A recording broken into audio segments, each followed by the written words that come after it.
2001, gave my high school graduation speech.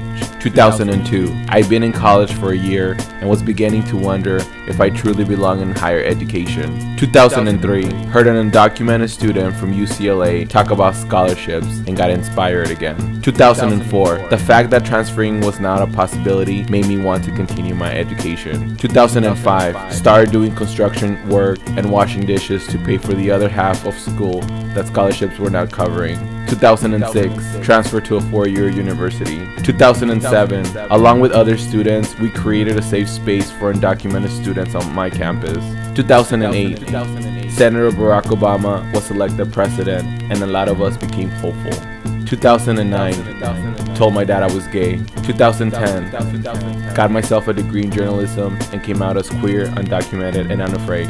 2011, didn't go to my 10th year high school reunion, and the dream act hasn't passed. In 2001, I graduated from high school as a summer grad. I was still undocumented and afraid of the real world. I had a college counselor tell me that college wasn't for people like me. I applied for community college fall 2001, months only after AB 540 had passed in California. The Federal Dream Act was introduced that same year. Upon turning 21, I lost eligibility to fix my immigration status via an immigration law that expels anyone within a family case to start all over again. At 23, I got accepted to a four-year university and would study journalism and creative writing. In 2007, myself and a handful of students founded the first AB 540 support group at Cal State Long Beach. I came out as undocumented and unafraid for the first time. I graduated from Cal State Long Beach with a degree in journalism. Completed an unpaid internship 6 months for a weekly newspaper based out of Long Beach, and also did a one-year unpaid internship at a progressive radio station as a producer for 2 radio shows. Was part of a contingency of dreamers, day laborers, and other undocumented people and allies that went to Phoenix, Arizona to protest SB 1070 at the state capitol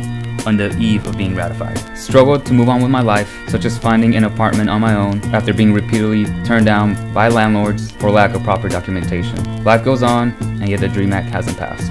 High school. Got accepted to the college of my choice. Had to retract my app. They declared me an international student. Couldn't afford it. Started junior college. Applied as an AB 540 student. Began college paying $11 a unit. Then 9/11 happened. Stuck. Went to school full-time when possible. Worked as a server part-time to pay for tuition and books. Found a passion for social change when working at a homeless halfway house. 4 years later, I get C-certified, transferred to Cal State Long Beach. I met amazing like-minded people through the several orgs I became involved with. Became politically active. Met other dreamers, including the other 3 Dreamers Adrift. Attended La Gran Marcha. Graduated from college. Addressed my graduating class with a piece that I wrote about my experiences in the educational system and how somehow we made it through. Largest crowd I've ever spoken before. Pretty cool. Completed 2 majors, sociology and Chicano Latino studies in 3 years. Began working full-time at a restaurant, 70 hours a week. Began to save for grad school plans. Moved out for the first time in my life. Bought my first car. Began working on the Dreamers Adrift project. Attended a Dreamers Congress in Memphis. Flew for the first time in a plane in 26 years. Still planning on attending grad school. I'm 28. The DREAM Act hasn't passed. Tired of waiting.